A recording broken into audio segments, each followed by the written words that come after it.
TDP నేతలు స్పీకర్పై పేపర్లు విసరడంపై మంత్రి అంబటి ఫైర్ అయ్యారు. రెచ్చగొడుతున్నారంటూ టీడీపీ ఎమ్మెల్యేలపై అంబటి మండిపడ్డారు.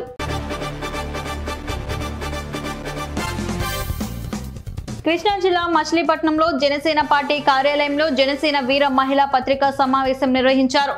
జనసేన టీడీపీ పొత్తు గురించి మాట్లాడే నైతిక అర్హత సంబరాల రాంబాబుకు లేదని విమర్శించారు.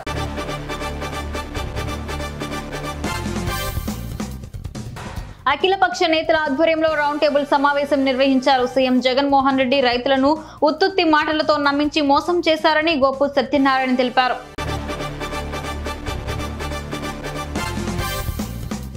మంత్రాలయంలోని జై భీమ్ ఎంఆర్పీఎస్ నేతలు ప్రైవేట్ లాడ్జ్ నందు విలేకరుల సమావేశం జరిగింది.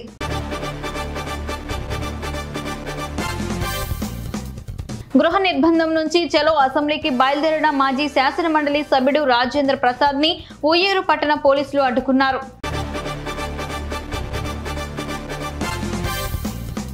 సీఎం జగన్ స్థానిక సంస్థలను నిర్వీర్యం చేసి స్థానిక ప్రతినిధులకు కనీస గౌరవం కూడా ఇవ్వలేదని రాజమండ్రి రూరల్ ఎమ్మెల్యే గోరంట్ల బుచ్చయ్య చౌదరి మండిపడ్డారు.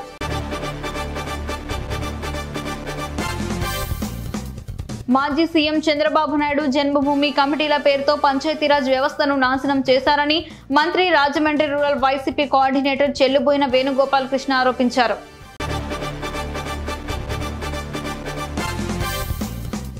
ఈ నెల 11న దళిత సింహ గర్జన సభ నిర్వహిస్తున్నామని కాంగ్రెస్ సిటీ అధ్యక్షుడు దాట్ల గాంధీరాజు పేర్కొన్నారు.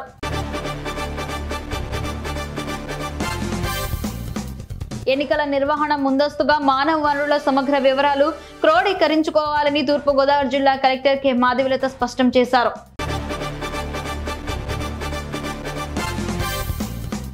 రాజమండ్రి ఎంపీ భరత్ అవినీతి చేస్తున్నారంటూ టీడీపీ కార్యనిర్వాహక కార్యదర్శి ఆదిరెడ్డి వాసు చేసిన ఆరోపణలను వైసీపీ నేతలు నక్కెల బాబురావు సురేష్ ఖండించారు.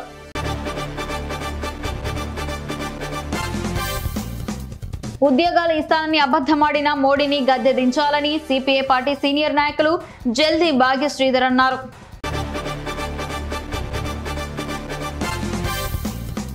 తెలుగుదేశం పార్టీలో బాలకృష్ణతో సహా ఏ ఒక్కరూ గెలవరని శ్రీకాళహస్తి ఎమ్మెల్యే బియ్యపు మధుసూదన్ రెడ్డి అన్నారు.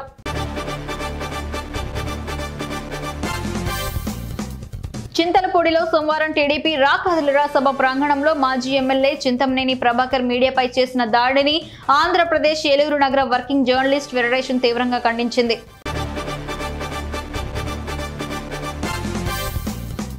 ప్రస్తుత పరిస్థితుల్లో పోస్టల్ బ్యాలెట్స్ ఎంతో కీలకమని జిల్లా కలెక్టర్ నాగలక్ష్మి అన్నారు.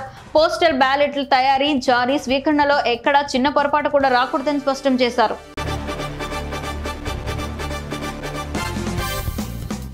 వచ్చే ఎన్నికల్లో తాము అధికారంలోకి వస్తే బస్సుల్లో మహిళలకు ఉచిత ప్రయాణం అంటూ పలు పార్టీలు ఇచ్చిన హామీలను నిరసిస్తూ మంగళవారం నక్కపల్లిలో ఆటో డ్రైవర్లు ర్యాలీ చేపట్టారు.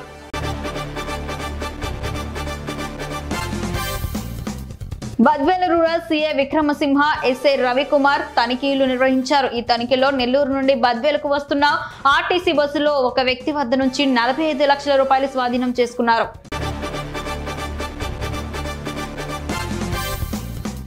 10వ తరగతి పరీక్షలలో విద్యార్థులకు భయాన్ని పోగొట్టడంతో పాటు ధైర్యాన్ని నింపేందుకు ప్రేరణ కార్యక్రమాలను చేపడుతున్నామని జిల్లా బీసీ సంక్షేమ శాఖ అధికారిని అనురాధ తెలిపారు.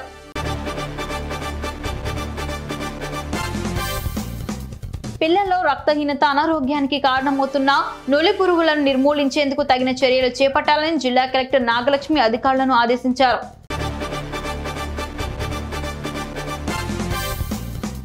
తెలంగాణ తొలి ముఖ్యమంత్రి కేసీఆర్ పై సీఎం రేవంత్ రెడ్డి వ్యక్తిగత దూషణకు పాల్పడ్డారని మాజీ మంత్రి హరీష్ రావు మండిపడ్డారు. సీఎం రేవంత్ రెడ్డి భాష ధోరణి చూసి ప్రజలు అసహ్యించుకుంటున్నారని అన్నారు.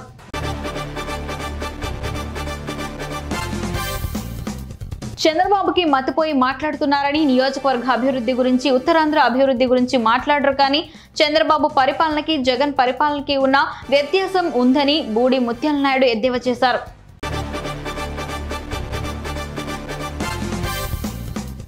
వందల కోట్లు పెట్టి సిద్ధమని ఫ్లెక్సీలు వేస్తున్నారు. గుంటూరు హైవే మీద దాదాపు 500 బోర్డింగ్ లో ఉన్నాయని, సిద్ధం అంటే దేనికి సిద్ధం, పారిపోవడానికి సిద్ధమా అని వల్లభనేని బాలశౌరి ఎద్దేవా చేశారు.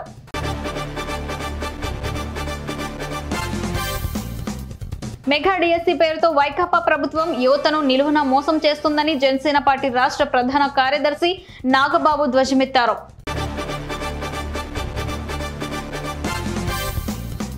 కేంద్ర మంత్రి డాక్టర్ జితేంద్ర సింగ్ న్యూఢిల్లీలో విలేకరుల సమావేశంలో మాట్లాడుతూ ప్రధాని మోదీ ఏం మాట్లాడినా ఏది పిలుపునిచ్చినా ప్రజా ఉద్యమ రూపం దాల్చడమని తెలిపారు.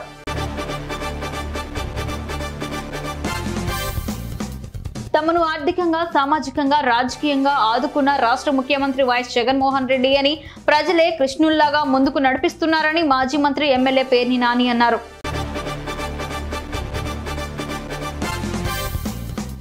పద్నాలుగు సంవత్సరాలు సీఎంగా చేసి హైదరాబాద్ లాంటి వ్యవస్థ నిర్మించి యువతకు ఉద్యోగాలు కల్పించిన చంద్రబాబు లాంటి వారు మనతో తోడున్నప్పుడు మన సంసిద్ధం అనాలి. రా కదిలిరా బహిరంగ సభలో అనిత తెలిపారు.